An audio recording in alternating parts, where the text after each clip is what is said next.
د خاورین ګلابونه یوټیوب چینل درنو اوریدونکو سلامونه او مینه مې ومنئ. هیله ده چې تاسې ټول به روغ او جوړ یاستئ. یو ځل بیا درته د یوې بلې شعري ټولګې سره حاضر شوي یو. دا کتاب یوه پیاله رڼا د تکړه لیکوال او شاعر رازق فهیم په قلم لیکل شوی دی. نو راځئ د دې کتاب هنري او ادبي شعرونه تر پایه را سره واورئ. د رازق فهیم شاعري. د ګران ملګري رازق فهیم د شاعرۍ لومړۍ ټولګه یوه پیاله رڼا د 20 کلونو وروسته یو ځل بیا د چاپ په زیور پسولل کیږي. 20 کاله وړاندې چې کله دغه شعري ټولګه د پښتو و ادبي حلقو ته راغله، نو په لر او بر وطن کې یې د خپل ځانګړي اسلوب، مضامینو او شعري ښکلا په صوب یو ګوک پیدا کړ. هغه وخت فهیم زلمی و، خو د شعر طوطي یې دومره ګویان و چې د هیچا دا ګمان نه کېده چې یو ځوان شاعر دې داسې شاعري وکړي چې د خپل عصر د شعري روایت څخه یې ځان ته یوه بیله لاره موندلې ده. د هغه شاعري که یوه لور ته د پښتو د کلاسیکي ادب او د پارسي شعري روایت د سبک هندي څخه د فکر او فن خواږه اخیستي دي، نو بل پلو ته د شعر لپاره ټول خام مواد د خپل لرغوني کلتور، روایت او معروضي حالاتو څخه راخیستي دي. همدغه وجه ده چې هغه د یو ځانګړي اسلوب په پنځونه کې تر ډیره حده بریالی دی. په تیرو 20 کلونو کې چې د نړۍ پر مخ د بدلونونو کومه سیلۍ راتیره شوې ده او لا یې مستی او زور نور هم زیات شوی دی، هغې د پخواني ژوند ژواک، ژبې، هنر و ادب او د اجتماعي تخلیق پر بشپړ نظام ژوره اغیزه کړې ده. د رازق فهیم په دغه شعري ټولګه کې د جهانیت د دې سرزوري سیلاب پیشنګویي هم شته او د دې په ضد کې د لرغونو علامتونو، قدرونو، هنرونو او بشپړ تخلیقي نظام د بېوسۍ ناورین هم.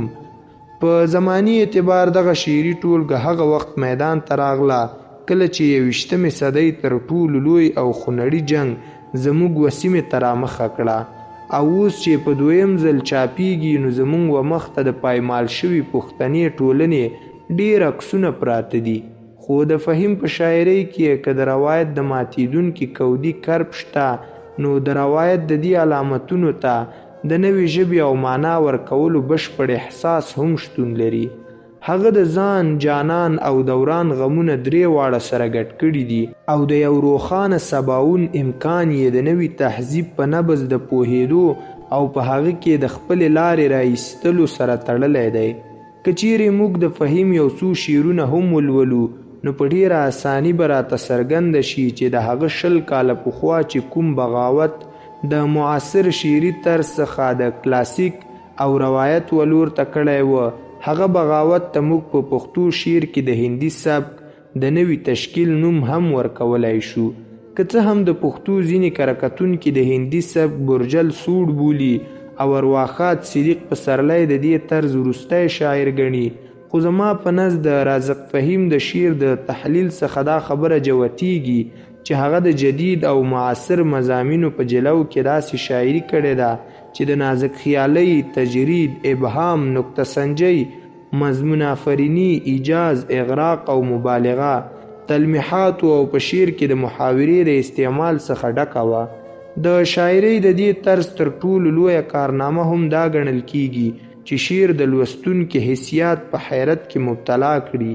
د مضمون و پیچلتیا ته عقل ګوته په غاښ ودرېږي او دا راز پر معنا باندې د عقل اجارهداري ختمه شي او شعر نیغ د زړه ور ټکوي. د ګونګسو بارونه یوسي تر مفصله زړونه، چې په غوټیو کې ساه ونیسي ګونګی شي موسم. د کوم ویښته له امندنه به لمر څیره وهي، ستا په اوربل کې به تر څو پورې ساکنه وي شپه. د رازق فهیم په شاعرۍ کې د مضامینو ډیرښت او ندرت مواد د ریچه ریچه کیندونکي روایت د ماتو کودرو څخه راخیستی دی، لکه څه ډول چې یو برلاسی کولال د ماتو کودیو و خاورو خټو څخه یو بل شاهکار تخلیق کړي او د زاړه کودي وجود ته نوی معنویت او نوی ژوندون ور وبخي.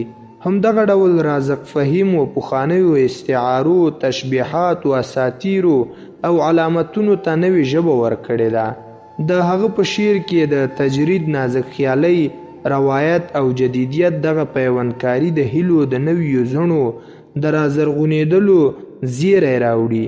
هغه د نړیوال کلي په دې بې سرنوشته ژوند دود کې و هغه بې ژبې کیفیتونو ته ژبه وربخلې ده چې لاملونه یې بشپړ سیاسي، تاریخي او نفسیاتي څېړنو ته اړتیا لري. په تیرو 20 کلونو کې چې د نړۍ پر مخ د کلتور، ژبې، تاریخ او شفاهي روایت د کوم جدل او د معنویت په عذاب اخته شوي دي، د شعر و ادب روایت هم داسې سطحیت ته را رسېدلی دی چې اوس پر دې خبره حدو د بحث گنجایش نه دی پاتې چې شاعري یوازې د پیغام تر انګازې او شعاره پورې پاتې شوې ده. د رازق فهیم سره د تیرو 20 کلونو په نږدې ملګرتیا کې چې ما کوم څه مشاهده کړي دي هغه دا چې هغه شاعرۍ ته کار ویلی دی او په څومره سنجیدګۍ او ریاضت سره چې هغه یو غزل لیکي او بیا د یوه شعر په بیا تحلیل کوي. هغه ما ته نیغ د صاحب تبریزي، بیدل، غالب او کاظم خان شیدا زمانه را یاده کړي. د هغه په شعر کې چې کوم تجرید او ایجاز موجود دی هغه هم د فهیم د مطالعې، مجاهدې او مشاهدې نتیجه ده. خو د کلاسیک او هندي سبک څخه د فهیم اخیستنه ډیره شعوري ده. هغه په خلاصو سترګو او ژور تنقیدي شعور د معروض د سیاسي، ټولنیز، جمالیاتي، کلتوري او ادبي مظهرونو مشاهده کړې ده او خپل شعر ته د ښکلا او هنر داسې جامه ورغوستې ده چې یوازې نه خپل احساس د شعر په قالبت کې صحیح، سالم له ځانه سره وړي بلکې هغه د حیرت او جلال هم داسې احساسات زیږوي چې یو حساس او باذوقه لوستونکی د شعر ویلو پس د خوند اخیستلو سره سره د خیال په ټالونو هم لاهو کړي او د تخیل کوم بحران چې ټولنه د سطحیت په رنځ اخته کړې ده فهیم د هغه ناروغۍ یو حاذق حکیم دی. د ژوند میوې له د مکرو لذته خوند نه اخلو، بېبره یخو له ناپاکه اوبو زیم نه اخلو. محسوس کړم له 5 حسو محروم کیفیتونه، منسوب کړم ستا له حسن نامعلوم کیفیتونه. شوخۍ ته به آخر هم د سپرلي هوډه ماتیږي، ستا حسن تخنولی دي ماشوم کیفیتونه.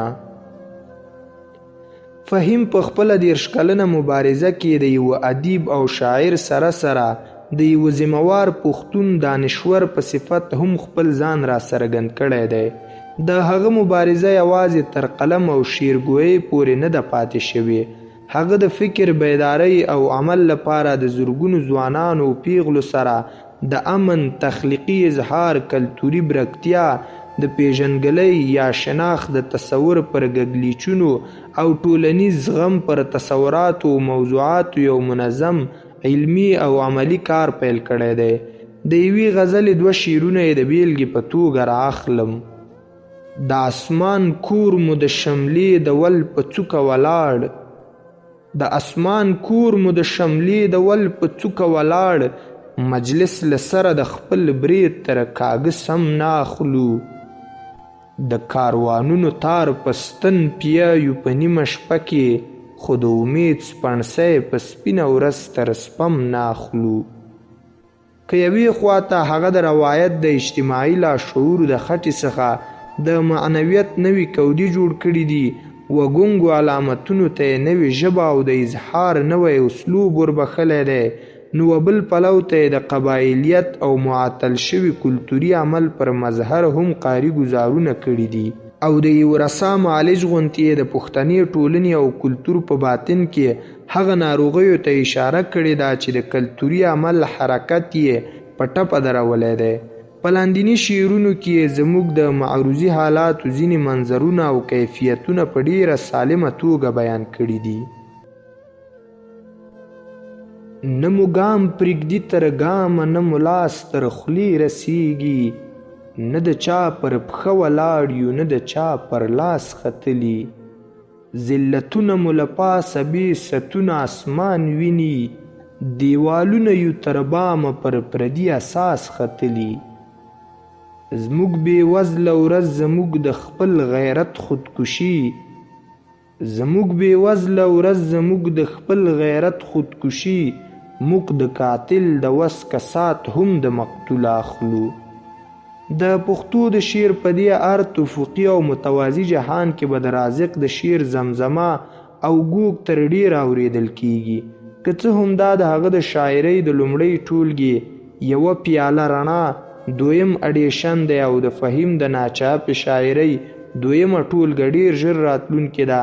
هیله کوم چې د هغه شعر به نه یوازې د پښتون افغان وطن د بشپړ ټولنیز لاشعور آینه ګرځي، بلکې په هغې کې به د شعر و ادب تخلیق او تنقید نوي فکري او هنري جهتونه رابرسیره کیږي. قلم د لا توانمن او فکر د لا د روانو اوبو په څیر همداسې پاک روان د آینې غوندې رښتینی وي. په درناوي ډاکټر برکت شاه کاکړ.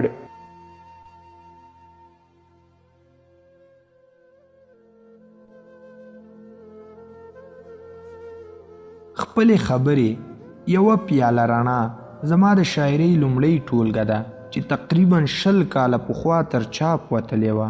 په 20 کاله کې یې د زمانې خوځښت دومره په بیړه و چې د ژوند هر اندام هر انداز یې تر خپله سر لاندې راوست. د ژوند له شخصي او ټولنیزو رویو یې در واخلی، د ادب او هنر تر سپېڅلو ارزښتونو پورې هر څه تر پوښتنې لاندې راغلل. د ژوند کولو هر معیار هره پیمانه تر بدلون لاندې راغله. که بدل نشو نو هغه موږ او زموږ د وطن برخلیک نشو بدل. 20 کاله وړاندې هم چې دا ټولګه د چاپ تر مرحلو تیرېدله نو زموږ سیمې تر یو هدف لاندې وي. کډې، هجرتونه، بېوسۍ، ناهیلۍ، کړاوونه، مرګ ژوبلې او هغه ټول څه چې نن بیا موږ تاسې تر راتېرېږو، یعنې پر سر رانړېدلی اسمان او د ژوند بې ثباته ورځ. هغه وخت هم او نن هم زه په دې چرت کې وم چې په دومره سقوط کې، په دومره بې ثباتۍ کې د شعر کسب څه معنا او د شعر د ناپیلي مصرو څه ارزښت. د نن دور د نن هجرتونه د خپل تناسب په پیمانه لوی توپیرونه لري، خو زما خوشبیني د دې ټولګې په اړه ځکه نوره هم کمه ده چې د شعر لویې برخې د وخت په دې اوږده بهیر کې خپل خوند له لاسه ورکړی دی. په داسې وخت کې چې د شعر واهي فورمونه او ترجیحات ټول تر بدلون لاندې راغلي دي، د دې ټولګې بیا چاپ کېده شاید تر دې زیات ارزښت ونه لري چې شعرونه خوندي شي. زه د خپلو درنو او ګرانو ملګرو د مینې قرضداره یم چې زه یې د یوه پیاله رڼا بیا خپرېدو ته وګمارلم. ما خو په دې هم 3-4 کاله وایستل چې زه باید تازه شاعري خپره کړم که زړه شاعري بیا چاپ ته وسپارم. زړه هم باید هغسې خپره شي که څه نور کار پرې وکړم او که په زړه شاعرۍ کې کار کوم نو تر کومه حده. به هر حال دا زړه شاعري بیا ستاسو تر لاسونو در رسېدلې ده. ما په دې کې تر معمولي زیر او زور او یوې نیمې مصرې زیات بدلون نه دی کړی.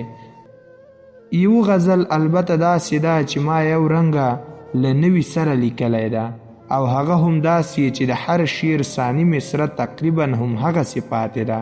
تر دې وړاندې چې تاسې کتاب لوستلو ته پرېږدم غواړم چې د هغو ملګرو مننه وکړم چې زه یې په وار وار تشویق کړی یم او زه یې په دې ګمارلی یم چې یوه پیاله رڼا بیا چاپ ته وسپارم. زه منندوی یم د ښاغلي راشد خټک، بارکوال میاخیل او شهیم کاکړ. د ډاکټر برکت شاه کاکړ احسان منم چې پر دې کتاب یې د سریزې لیکلو زیار وایست. د عنایت اولسمل او کامران اڅکزي هم مننه چې د کتاب د بیا خپرېدو زیار ته یې ځیګر ټکولی. په آخره کې د ډېر ګران کفیل قربان ډېره مننه کوم چې دې کتاب ته یې نوې بڼه ورکړه او بیا یې ستاسو تر لاسونو ورساوه. په درنښت، رازق فهیم.